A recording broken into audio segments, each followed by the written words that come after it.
It's really not that hard though. If you just got to slow down and just think it through. All right, so now we're going to do the reverse. We're going to look at a graph. We're going to look at a graph and we're going to reverse it. We're going to tell what it should have. So, here we go.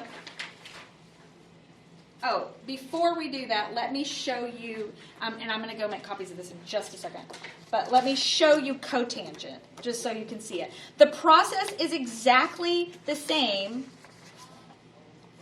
so that's why I'm not going to spend a whole lot of time on it, but let me show you what cotangent looks like. Here's the cotangent parent function. I'm going to copy this for you and bring it to you in just a second. Here's the cotangent parent function. So it's just the opposite? It's falling. Instead of rising, it's falling. And it's over. It's shifted over. Just like sine and cosine are shifted over. It doesn't pass through the point 0, 0. It has an asymptote at 0, 0. And the asymptotes are at pi and negative pi instead of at the half pi's. So, but now, change, right? yes, yeah. And that's why we talked about, if one of you might see it and go, oh, that's a sine wave, and somebody else might go, oh, no, it's not. That's a shifted, reflected cosine wave. It's the same thing. You could do the same thing with this. You could say, that's cotangent. Somebody else could go, no, it's not. It's reflected tangent. It has a phase shift. It's the same thing. So, yeah. Not to make things confusing or anything. So it's hard to be wrong. Okay, well, yeah. I mean, in this case, in On My Lives Plus, they let you put in either answer. So you really can do it whatever way you want. Unless they specify, write the equation for a tangent graph or whatever, then you can use either one. Sometimes. Oh, they will. All right, Brian. So if you look at the first one, this time they gave us, another thing. If you think about it for just a minute, cosine and sine go all the way around the unit circle, over and over and over again. But tangent, when you get halfway across, you have, well, actually it's right here, you have an undefined place. And then you have here, and you have an undefined place, and you have to start over. And you go up here, and you have an undefined place, you got to start over. So the period of tangent is not 2 pi. Because every time it's undefined, you have to start over again. It's just pi. Tangent and cotangent have a period of just pi. All of the others have 2 pi as a period. So with that in mind, they wrote it up here. Remember our formula for sine and cosine period is 2 pi divided by b? But for tangent, it's going to be pi divided by b, because the period is shorter, because those undefined places. All right, so if we look at this first one, I'm looking for a couple of things. Are my asymptotes where they should be at the half pi's? Does it go through 0, 0? And is my period just pi, like it should be? Well, when I look at it, they gave me the period of pi, so I know that's right. I look at my asymptotes. How do you know they gave you the period? Because it's written on here. Oh, okay. They gave me asymptotes at negative half pi and half pi, so those are in the right place. But look at where your inflection point is. It's up 1. So that means this has a vertical shift on it. So I've got D would be +1. D is +1. Now, here's another thing. If I look at, I'm going to go flip real quick to my parent function.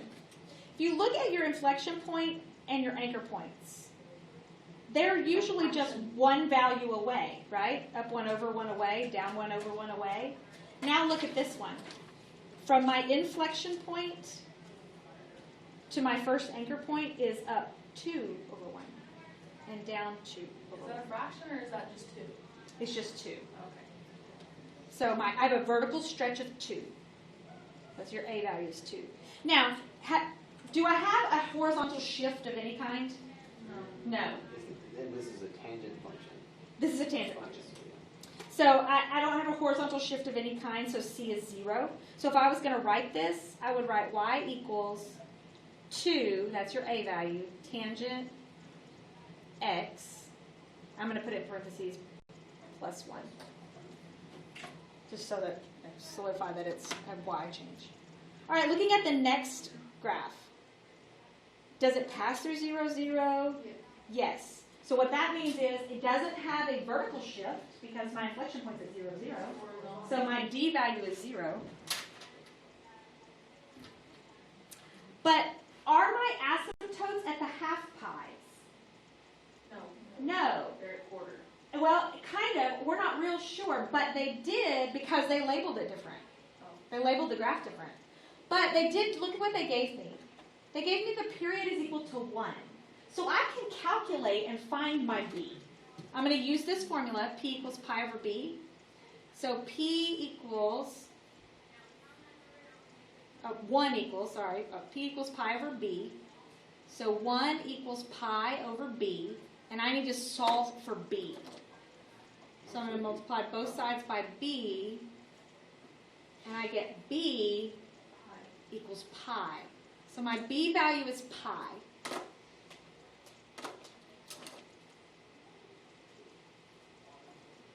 And because I'm passing through 0, 0, there is no horizontal shift either, so that's 0.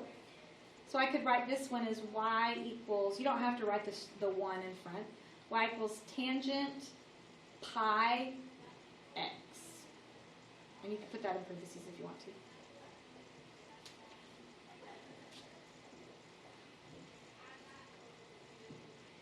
Okay. Does it pass through 0, 0? No. Oh. Number 17 does not. So probably we have a horizontal shift here, or yeah, we definitely have a horizontal shift here. And I don't know about my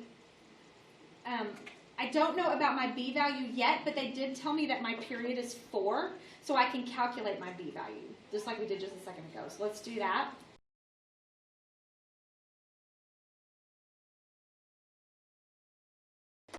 For b, so I'll multiply both sides by b, and then, Pi over 4. yep. So my b value is pi over 4.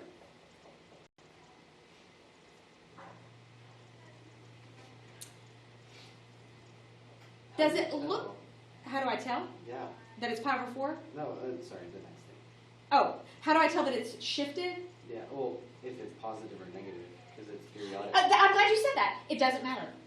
It can be either one. So, because either way you say it, you're going to be in the right place. So, in this case, we've been shifted. So, normally my inflection point would be at 0, 0. But if you look on this graph, I have an inflection point. It's either, you could say it's at 2, 0, or you could say it's at negative 2, 0. Either way. So, I've been shifted 2 spaces. And just for the sake of using the minus that's in the formula, I'll just leave it at that. It has not been shifted up or down, so your d value is 0. So this one is going to be y equals, I don't have to put the 1, tangent. Okay, now right here, my b value, so I'm going to put parentheses because the calculator would. And then I put pi over 4. But then I have to put another set of parentheses before my shift, x minus 2. And if you're not sure why, it's because the formula is written right here, and that's just the way it's done. Now, we could go back and distribute that if you wanted to, but there's no need to. This is the right answer, so you're okay leaving it. That's what we did yesterday, or the day before. Yeah, distributing it out. Because sometimes they'll give it to you already distributed. All right, the next one has the same period. It's a period of 4, which means it has the same b value, pi over 4. But this time, is there a horizontal shift? The period is where the asymptotes are, right? Yeah, it's how often the asymptotes happen. Yeah. This time there's no horizontal shift because it passes through 0, 0 just like it should.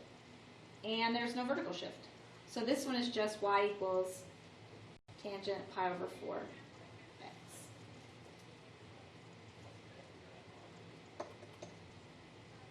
Are y'all sort of kind of okay? Yes.